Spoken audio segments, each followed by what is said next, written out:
ವಿಧಾನಸಭೆ ಸದನದಲ್ಲಿ ಕೃಷ್ಣರಿಗೆ ಸಂತಾಪ ಸೂಚನೆ. ಎಲ್ಲರಿಗೂ ಅವರ ರಾಜಕೀಯ ಬದುಕು ಪ್ರೇರಣೆ. ಸ್ಪೀಕರ್ ಯುಟಿ ಖಾದರ್ ಅವರಿಂದ ಸಂತಾಪ.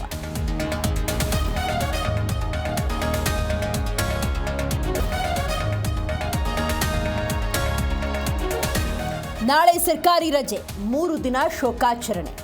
ಸರ್ಕಾರಿ ಕಚೇರಿಗಳಿಗೆ, ಶಾಲಾ ಕಾಲೇಜುಗಳಿಗೆ ರಜೆ. ಸಕಲ ಸರ್ಕಾರಿ ಗೌರವಗಳೊಂದಿಗೆ ನಾಳೆ ಅಂತ್ಯಕ್ರಿಯೆ.